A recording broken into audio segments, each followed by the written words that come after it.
تمہاری زندگی میں ساس بہو نے کیا کیا؟ بھائی میری زندگی میں like when I was once married and my ex-wife when I got بیٹا اردو جی بھائی جب میری والدہ جب میں شادی کر کے لے کے آیا تھا ان کو تو میری والدہ نے بہت اس کو پیمپر کیا, اس کا بہت خیال کیا اینڈ اس کو بہت پیار سے رکھا, اس کو جہیز کا سامان اسٹف کبھی بھی, حالانکہ لینگویج بیریئر بہت زیادہ تھا. آپ کی بیگم چائنیز تھی؟ My ex wife was Chinese. Okay. تو حالانکہ کبھی بھی کوئی اس قسم کی کوئی ایشوز نہیں ہوا, لیکن eventually she had some problems, تو اس کی وجہ سے جو ہے پھر چیزیں ذرا چل نہیں سکیں. لیکن اوور آل میری والدہ کی اور اس کی کیمسٹری بہت اچھی تھی. اوکے. تو پرابلم پھر کہاں آیا؟ پرابلم واز ایکچولی کیونکہ ان کی کچھ صحت کے کچھ مسئلے تھے اور کچھ لینگویج کے بھی کچھ. تمہارا ریلیشن شپ تمہاری ساس سے کیسا تھا؟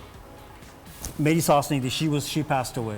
تو اس کے جو میرے جو فادر ان لا تھے ان سے کافی اچھے میرے مراسم تھے. And then she had a younger sister, so she was good, اور بہت اچھے تھے بھائی, because I was very flexible. میرے یہ کبھی عادت نہیں تھی کہ میں اس چیز میں روک ٹوک کروں, یہ نہیں کرو وہ نہیں کرو. ٹھیک ہے, I am just talking about آپ کی مدر کی ریلیشن شپ آپ کی بیگم سے کیسی؟ امیزنگ بھائی, امیزنگ. ایونچولی خراب ہو گئی آخر میں, لیکن اسٹارٹ میں. وجوہات کیا تھی خراب کی؟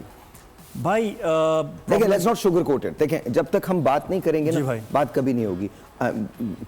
I'm not asking you to share something that you don't want to share, لیکن اتنا ضرور شیئر کریں جتنا پتہ ہونا چاہیے. نہیں بھائی, میں کھول کے بتا سکتا ہوں. ایکچولی میری والدہ جو تھیں ان کو صفائی ستھرائی کا بہت زیادہ تھا کہ گھر میں کچرا نہیں ہونا چاہیے, کاکروچز ڈشز پڑی ہوئی ہیں, کچرا آ رہا ہے.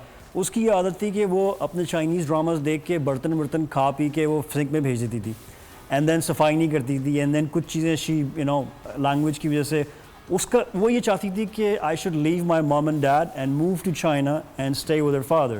اور میں نے کہا کہ میں ساری باتیں تو میں اردو میں کرنی پڑیں گی, بار بار بول رہا ہوں بیٹا اردو بات کیجیے. تو وہ چاہتی تھی یہ کہ میں الگ ہو جاؤں اس سے اور ہم لوگ جو ہیں چائنا چلے جائیں اور وہاں پہ جا کے ہم لوگ اپنی لائف سٹارٹ کریں.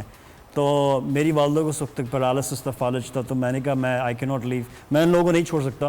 تو اس پہ بڑے اختلافات ہوئے. پھر گھر کے برتن اور صفائی ستھرائی, پھر میری والدہ کو ایسے لگنے لگا کہ میں تھوڑا سا ون سائیڈڈ ہو رہا ہوں, اس کو زیادہ ٹائم دے رہا ہوں, ان کو نہیں دے رہا. تو اس وجہ سے بڑے اختلافات ہونا شروع ہوتے, اینڈ دین آخر میں ختم ہو گئی. چلو کوئی نہیں, چائنیز چیزیں ویسے بھی کم ہی چلتی ہیں. تو اب یہ ہے کہ اب کیا سوچا, آپ کو پلان کیا آپ نے؟ ہاں انشاءاللہ دیکھیں گے انشاءاللہ. چلو صحیح ہے, جی فیوچر پلاننگ ہونی چاہیے. ہاں ہونی چاہیے بالکل.